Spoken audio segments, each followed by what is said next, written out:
Ooh. Science. Power. Press the mute button.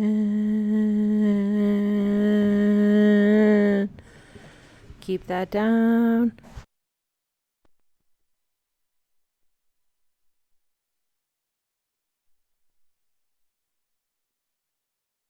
Doing. Oh, fun. Science. Okay.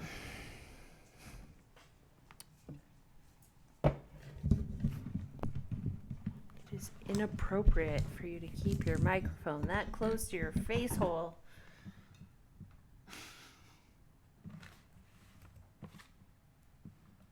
I don't like any of this. Supposedly I am live.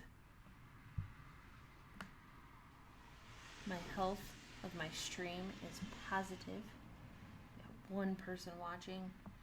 And because everything's all jacked, I don't know what's going on. 1, 2, 3, 4, 5, 6, 7, 8, 9, 10, 11, 12, 1, 2, 3.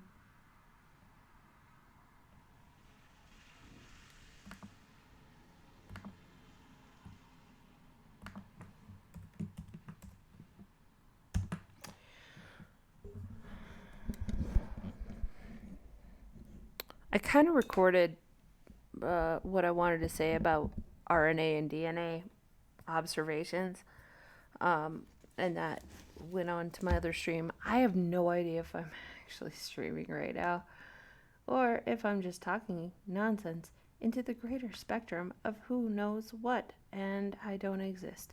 But the mic is popping. So I think something else is happening.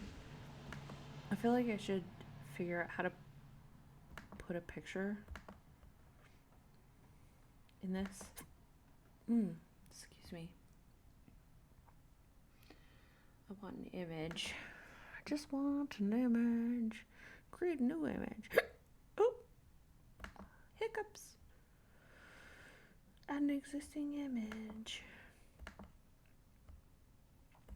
All right. Well, we're not going to do that. So we're not going to do that. Oh man. I had a whole list here of things I was talking about. Sperms, eggs, DNAs, RNAs, XX, XY, best, worst, mishmash, depression, lack, mentality, fashion, sucks, commerce, travel, rebellion. Does that sound like life to you? It does to me. And in times where I think to myself, nobody could possibly understand what I'm thinking about or going through, that's when I turn to books. Hi, I'm a representative of books. Do you know what books are? Yeah, it's a B and a K with 2 O's and an S at the end. But do you really know what a book is? Have you ever picked one up, felt it, smelled it, flipped through its pages? Maybe even looked a little bit deeper and found somebody else's old bookmark. Well, as a representative for books today, I'm holding this book. This book is old. When I say old, I mean older than me. So old that there is actually a checkout card. And apparently Vivian and Joy. Vivian and Joy. It's like Vibrant Joy. We're the only people interested in checking out this book. This book was written by Robert Burns. It's titled Poems and Songs of Robert Burns. I don't know what it's like. Maso Dish 17 has numbers 452.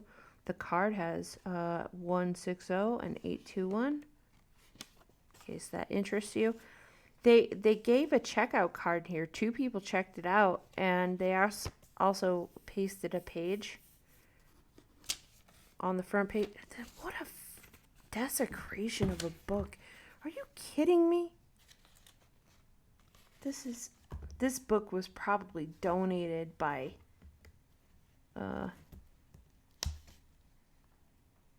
Meso or Marsha or whoever, because they put a date due page over this beautiful printed page.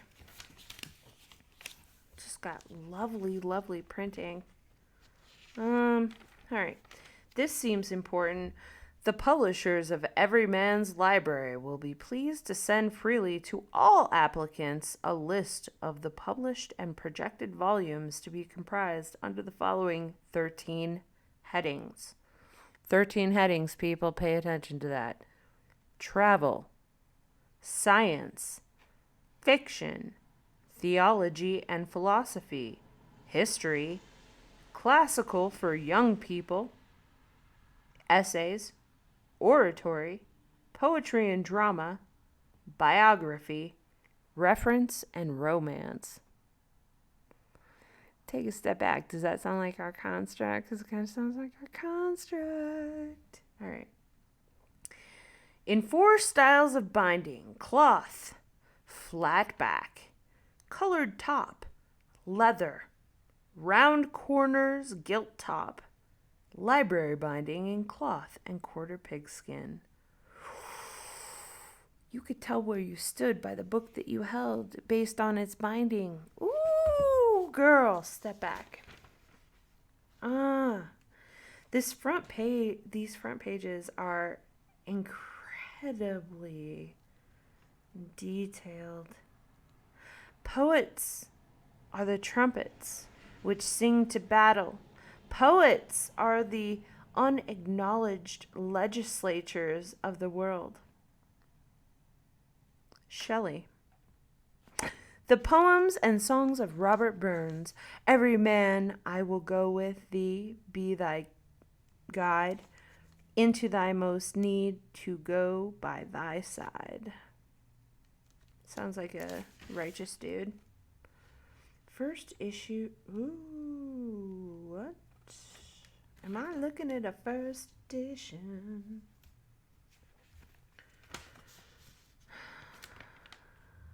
Yeah. Okay. All right.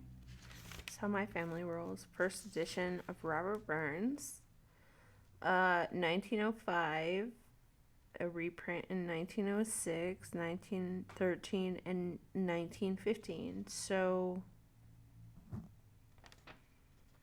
I got it somewhere from the early 1900s.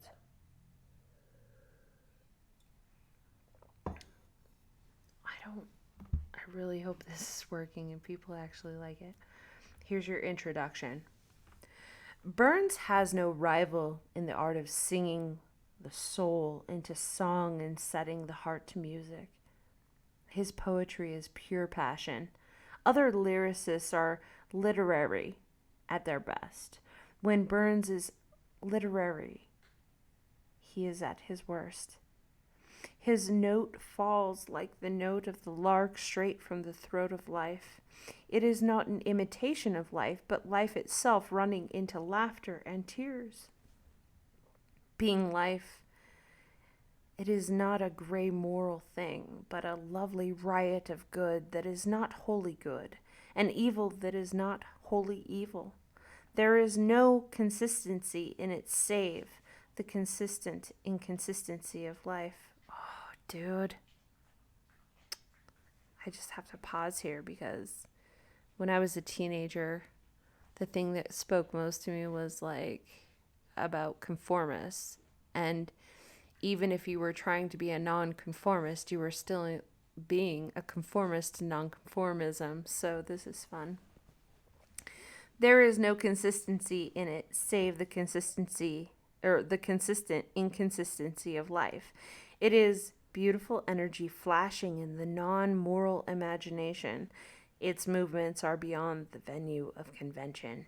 You cannot arrest a lyric or imprison a song, the conduct of Burns' morality may lash. His poetry is inscourgeable. In it, life flaunts her deathless rebellion, for life goes on from generation to generation without heeding the wisdom of the wise or the goodness of the good. Her force breaks out afresh in every child that is born. In Burns, it charges with irresistible violence, chanting a ringing challenge to the past, for it is against the past that life is always fighting, against that bequeathed prudence of dead men, the legacy of crafty experience called virtue. Burns was so full of life that he could not drug his imagination with theology or literature, although he persistently dosed himself with Shenstone and the Shorter Catechism. He saw the world as not one of his contemporaries saw it. He saw it without their illusions and without ours. He saw it bathed in that clear air of philosophic humor which is the perspective of the imagination. He looked neither up nor down on God or man, louse or lord, daisy or devil. He looked all round, all the shows of existence, and laughed at the sweet witchery and ripe wonder of conscious being. He saw the map of life on so large a scale that the minor opportunisms shrank into nothingness. He broke the tables of stone to the sound of his lyre. He challenged everything that speaks with authority, reverencing nothing save irreverence, and fearing nothing save fear. Being but a man, he fell at times into cant and compromise. His hot heart was sometimes chilled by his country and his countrymen, by Calvin and custom. But not long, for his brain was a rebel and his soul an incendiary. Society idolized him because society is too stupid to fear its deadliest enemy, the poet. If it were not stupid, it would have burned him alive with his living books. Society does not know that thought is more dangerous than action, imagination more dangerous than thought, and humor more dangerous than all three. It does not dread the anarchy of laughter, which thunders in this stanza of the Jolly Beggars. A fig for those by law protected, liberty's a glorious feast. Courts for cowards were erected, churches built to please the priest. Yet those in lines began the revolution of revolutions, compared with which the French Revolution is but a ripple in the sea of change. The revolution of Burns is an insurrection of the naked spirit of man. It goes deeper than the pimples and blotches of war and legislations, those cutaneous abrasions and stains on the skin of society produced by kings and soldiers, priests and politicians, for it transforms not the outer surface but the inner soul of humanity. It affects not merely the physical arrangements of units, but the unit itself. The tendency of physical science is to simplify the universe and to disintegrate the elements of matter into their ultimate ingredients. The same tendency is at work in the science which explores the form of matter which we call mind. The old revolution sought to liberate the many from the tyranny of the individual. The new revolution seeks to liberate the individual from the tyranny of the many. The old revolution sought to free men in the mass from physical oppressions. The new revolution seeks to free the personality of the separate man from spiritual and intellectual oppressions. I have to repeat that because it's good. The old revolution sought to free men in the mass from physical oppressions. The new revolution seeks to free the personality of the separate man from spiritual and intellectual oppressions. I feel like I should talk about this because I feel like it can be perceived in so many ways the way it's written in modern and trying to conflict.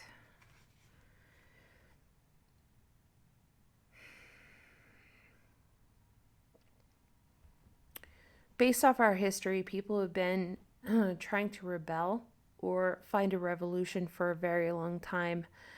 Our society in America is built on it based off of what we're told with the founding fathers, the Constitution, the Declaration of Independence, America being the place where you can follow your dreams and life, liberty, and justice, and all that for all. However, within that construct, we are also inundated with other constructs through our educational systems, which ultimately lead to our professional systems. And so the information that you're given is fractional overall. Free men are able to question,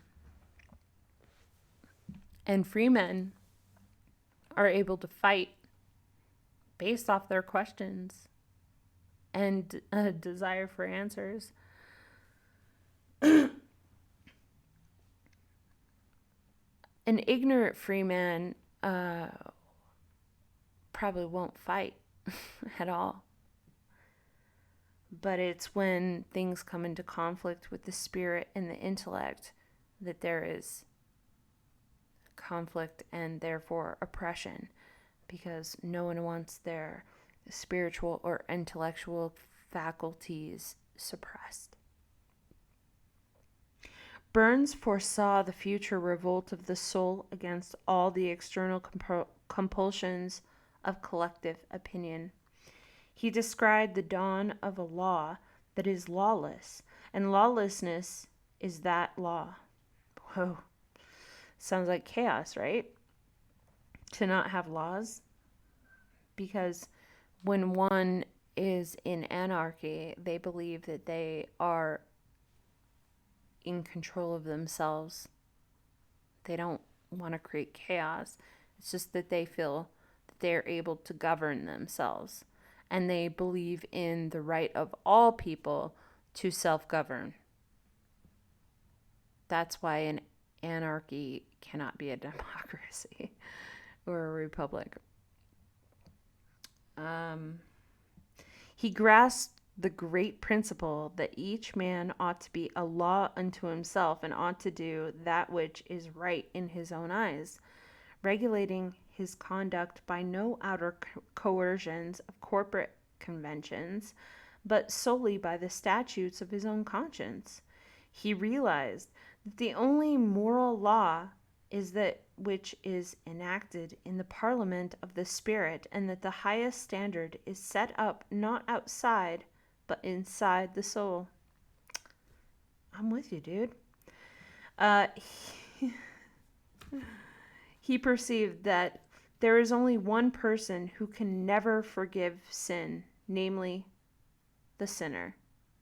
He knew that the virtue which is rooted in conformity to external menace is an immoral cowardice, and that the free play of the free mind in the free body is the ideal goal toward which man is marching over the ruins of philosophies and civilizations, moralities, and creeds.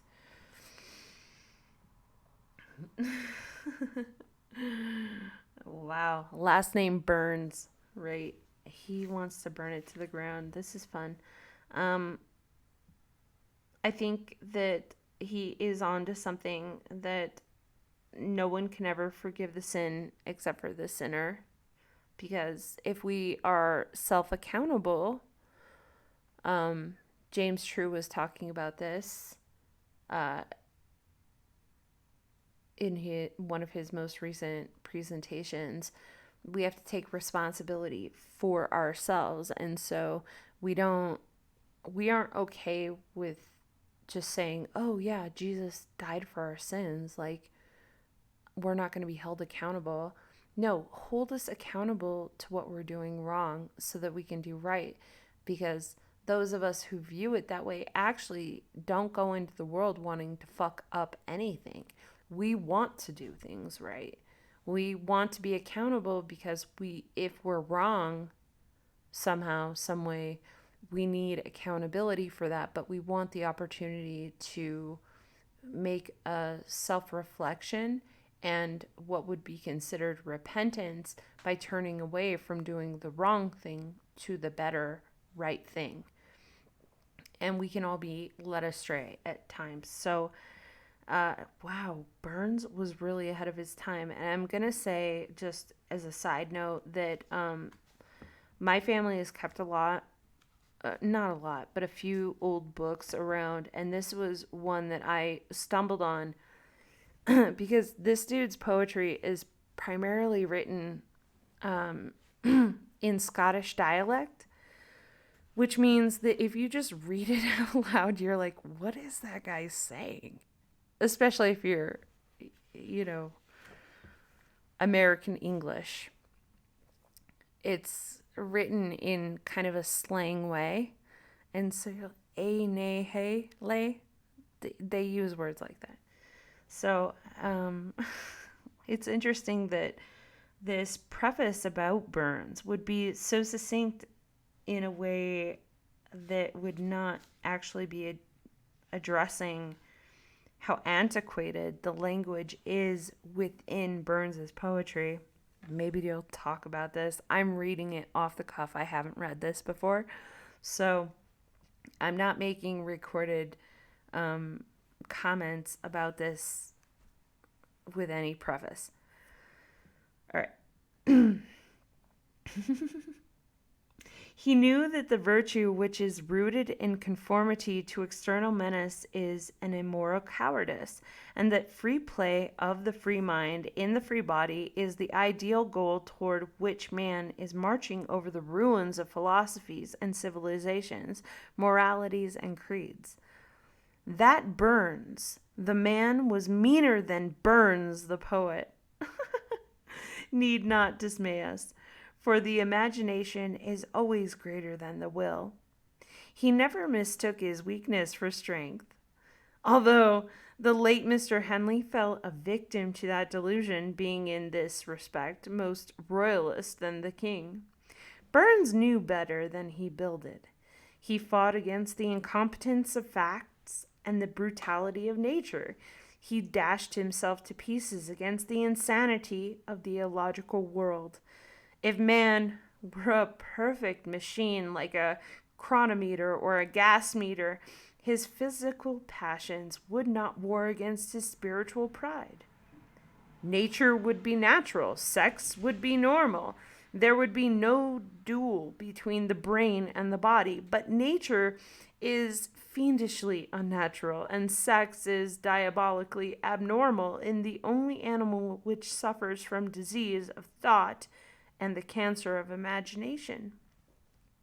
Man's cerebration has sophisticated with shame the supreme function of life, while leaving unsophisticated the minor physical absurdities of ailments and excretion. But nature cares nothing for man's self-critical brain and fastidious soul. She tramples upon his spiritual side. It is only the non-moral functions that she consigns to atrophy. Our caudal and oral muscles are almost extinct. The olfactory nerve is vanishing. But the disease of thought and the cancer of imagination serve only to stimulate sex and to retard the elimination of passion, that far-off divine event toward which the whole creation moves. It is, therefore, not extravagant to assert that asceticism is a pander and a chastity, a procuress. Burns, with his volcanic vision, pierced through the filmy makeshifts and make-believes of provisional morality. He saw sex as Blake and Shelley saw it, a splendor and not a shame. He sided with hard-pressed nature. He envisaged an impossible harmony between the obscenity of nature and the decency of man. He postulated the impossible and tried to live it. Like Samson, he blindly tugged at the pillars of Philistia's chief temple and was buried in its ruins. Before we knout him, let us try and see what he saw, and look beyond the squalor of his debauchery to the sublimity of his dreams.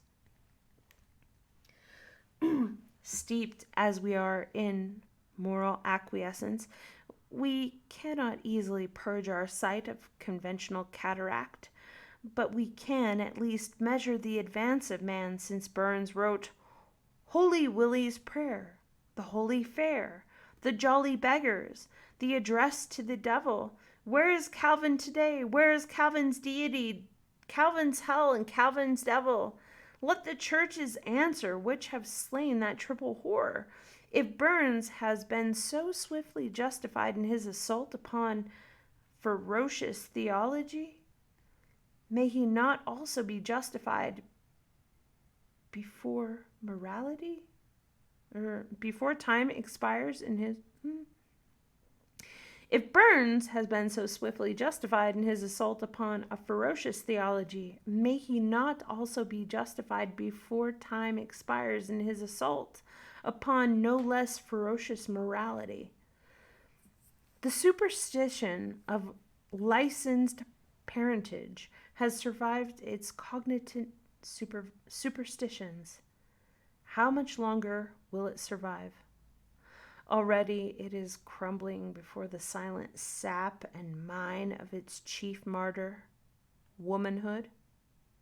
The revolt of womanhood against its hallowed ferocities is no longer a figment. It is a fact. Throughout civilized world, womanhood is in full rebellion against a system which immolates one half of her on the other half. Womanhood is out on strike.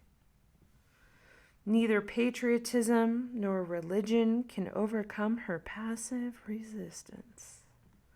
Revolutions are not made with rose water, and this insurrection of womanhood is more merciless than any other reign of terror. Deplore it we may, ignore it we cannot. Burns proclaimed the legitimacy of the illegitimate. His welcome to his illegitimate child is not mere bravado. It is a noble vindication of fatherhood, motherhood, and childhood against the ban of the church and the penal code of the state. It repudiates their right to grant or refuse moral licenses and indulgences. It rejects their right to permit or to prohibit parentage. It annuls alike their veto and their exequatur. It excommunicates their excommunication and anathematizes their anathema. We no longer defend the monstrous bombardism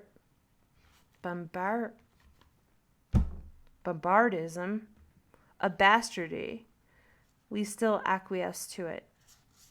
The licensed parent is the keystone of the social order which is founded upon the anguish of womanhood and childhood. Burns sanctified the unmarried parent and the uncertified child. If we hold that he was wrong, we must be logical and penalize the unlicensed father as severely as the unlicensed mother and the unlicensed infant. Otherwise, our conscience must condemn what our cowardice condones. It may be said that Burns put nothing in the place of the morality he destroys, but that is not the poet's business, which is simply to see and to sing. He saw and sang with dauntless purity of vision and voice. He did not barter new lies for old. He bade the soul suffice. Nature may abhor the vacuum, but truth does not. She exalts the ungived light and unchained air. She does not see license in liberty. She shuns the vassalage of the dungeon spirit. She rejoices in the infinite space of the open conscience. Liberty, then, is the lyric cry of Burns. He flings the hot riot of life in the cold face of Kant. Enough for him, the rapture of being, the exuberance of senses. No poet sings so triumphantly the joy of the exulting flesh. He is the flesh made word. The senses sing in his voice. His bitter, Calvinistic breeding serves only to edge his appetites and spur his lusts. He is the Puritan Pantagruel. It is a singular fact that the Pantagruelianism is common offspring of belief and disbelief. In order to drain the cup of life to the less, you must either believe everything or believe nothing. You must attain either the bloodlessness of absolute truth or the blessedness of absolute truth or the blessedness of absolute skepticism. Between these two blessed moods lie the torments of all the hamlets of humanity.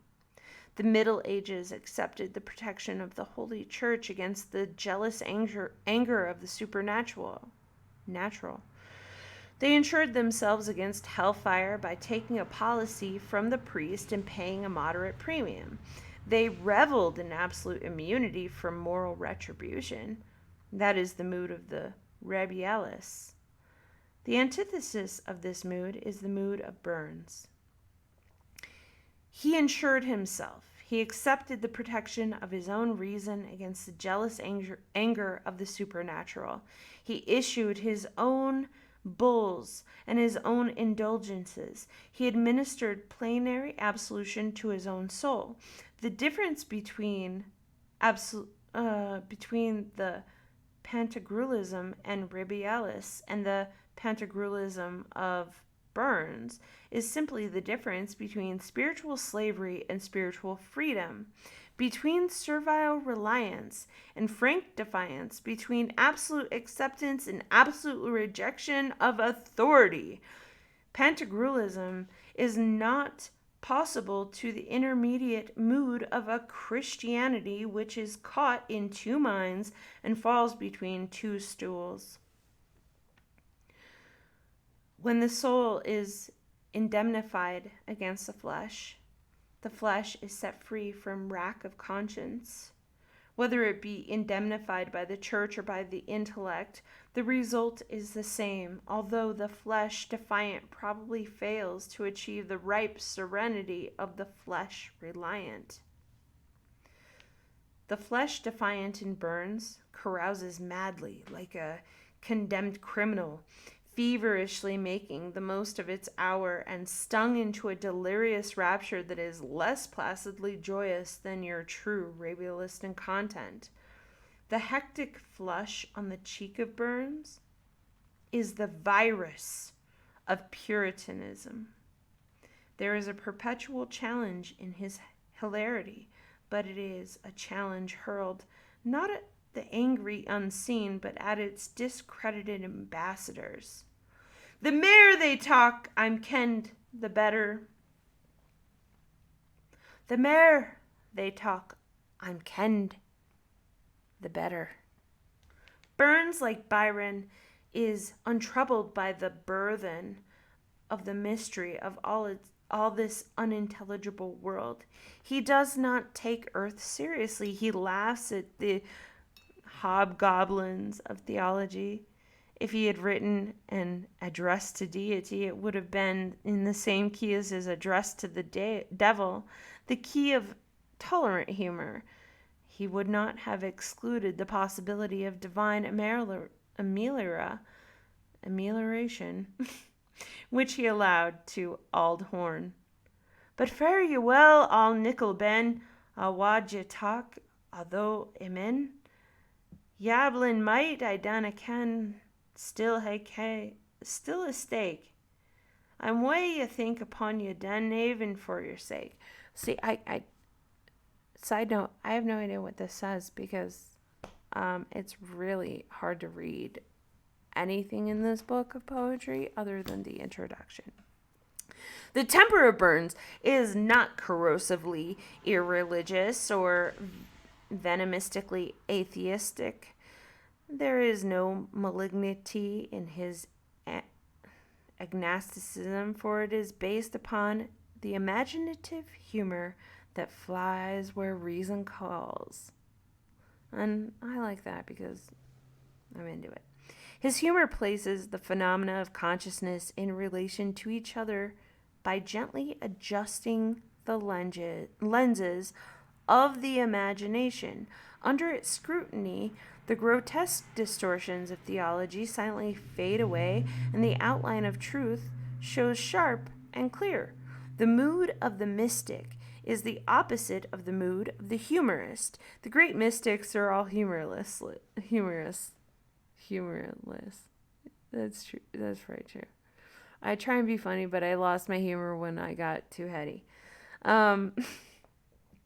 Theology, which is the science of mysticism, is as humorless as mathematics. The mystic looks at the universe through the prism of his own soul. The humorist looks at his own soul through the prism of the universe. The mystic regards the cosmos as a marginal note on his own life. The humorist regards his own life as a marginal note on the cosmos. The mystic conceives man as the most important being in the scheme of things. The humorist conceives man as the least important. Humor is a solvent of morality. The humorist treats ethics as a collection of bylaws which vary with time and place, climate, and culture. He sees no moral sanction save collective opportunism. He descries no foothold in the mirage of creeds. He finds only one rock in the midst of illusions, the personality of the separate soul. The soul makes its own laws, drafts its own commandments, obeys its own behests, erects its own standards, conduct is merely an echo of the soul. You cannot expect from every soul the same echo. Therefore, Burns upholds the right of each soul to its own echo. The Jolly Beggars is the most immoral poem in all literature. It does not merely defy morality. It treats morality as a fantastic fable. It creates a world in which morality does not exist. There are few exploits of imagination so tremendous. It would be easy to create a world in which there should be no sense of space, no sense of time, a pure world of conscious personality without fleshly envelope or gregarious propriety. But it is not so easy to create a world where the world and the flesh are so completely insulated against the forebodings of conscience and the presage of moral responsibility. Yet Burns does it without an effort. The audacity of the Jolly Beggars is so stupendous that it has hitherto escaped attention, for nobody takes seriously a creative act which annihilates the whole fabric of human society and razes civilization to the ground. If the philosophy upon which the Jolly Beggars is based were to be established as the official religion of Earth, there would be a cataclysm such as never has ever been seen in the last ape turned into the first man. This philosophy is expressed with fearless lucidity in the song which Mary Andrews sings to the tune of Old Sir Simon. Sir Wisdom's a fool when he's a fowl. Sir Knave is a fool in a session. He's there but a prentice, I trow, but I am fool by profession. My granny, she bought me a buke, and I held a wa to the school. I fear I my talent mistook, but what will ye have of a fool? For drink I would venture my neck, a hizzy's the half of my craft. But what would ye other expect if Anne were avidly daft? And Ance was tied up like a stirk for civilly swearing and squirring. Ance was abused in the kirk for toozlin. Alas, I may daffen. Poor Andrew that tumbles for sport, lay naby name we jare. There's even, I'm told, I the court, a tumbler called the premier. Observed ye yon reverend lad make fasces to tickle the mob? He rails at the mountebank squad, its ravelship, just I the job. And now my conclusion I tell, for faith I confoundedly dry. The child that is a fool for himself, good Lord, he far dafter than I. There is more moral cordite in that lyric than all the ethical chemists have ever manufactured since the serpent persuaded Eve to eat the forbidden fruit. It blows all the creeds and all the philosophies into smithereens, for it classifies mankind under two heads, those who are fools and know it, and those who are fools and do not know it. The worst of this is that there is no answer to Burns, for the fool is outside the jurisdiction of religious and secular morality. The lunatic in the lunatic asylum is exempt from the pressure of ecclesiastical and societal laws. For him there is no good, no evil, no virtue, no vice, no sin, no remorse. Burns simply builds a large lunatic asylum and puts humanity into it, and then turns the key. His victory is absolute. The hypothesis of folly holds the field against all arguments of philosophy and all theories of theology. There is only one commandment in the kingdom of the fool. But for how long lie the fly may sting, let inclination law that. I don't know what this says, but for how lang, L-A-N-G, I'm going to say long, but for how long the fly, F-L-I-E, for how long the fly may sting, I don't know, let inclination law that. So I don't know. It is well that men are not as logical as Burns, for if they were, society would be split into fragments in a week. Nothing but stupidity, which is lack of imagination, saves the human race from moral anarchy. Fortunately, imagination is a function of common sense, and men will be universally sensible as soon as they are universally imaginative. Courage is a quality of virtue as inexorably as cowardice is a quality of vice. Therefore, when all men are courageous, all men will be virtuous. When inclination, laws, everything will be lawful. Society will probably hold together for 2,000 years, and before all men see clearly as Burns the poet, all men will be better than Burns the man. This introduction goes on for many more pages, but I think you get the point, and I have no idea if I've been recording, so I guess I'm going to have to check that out later. It doesn't, based on my side, it doesn't look like anything happened, but if you got to hear any of that introduction about Burns, and you're curious about his poetry, his name is Robert Burns. And the book is Poems and Songs of Robert Burns. The person who wrote the preface or the introduction is James Douglas. He sounds like an intelligent human being.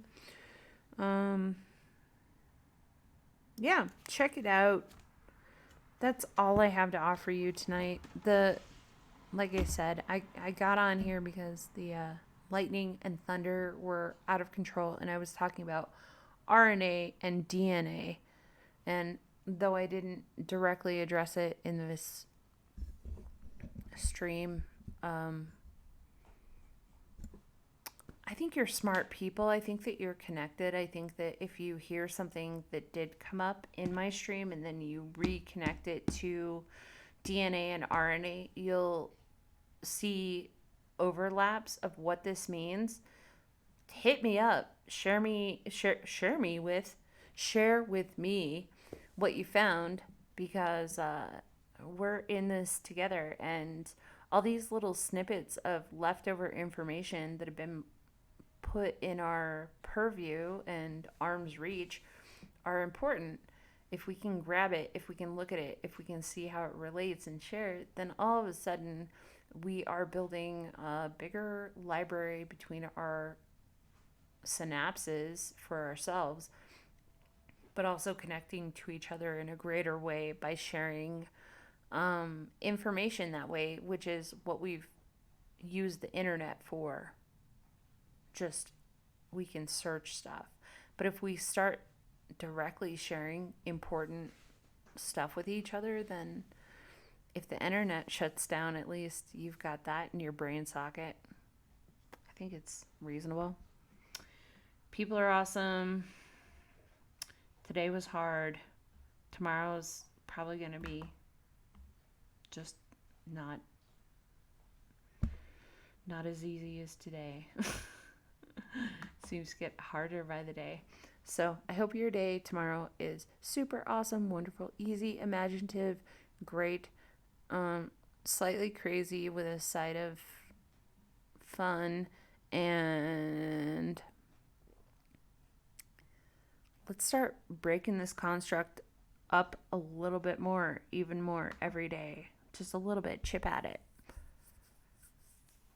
I'm down for trying to tear down buildings in one night, but I'll take chipping at a block with good-humored people with imagination. Peace be with you. All my prayers. Good night.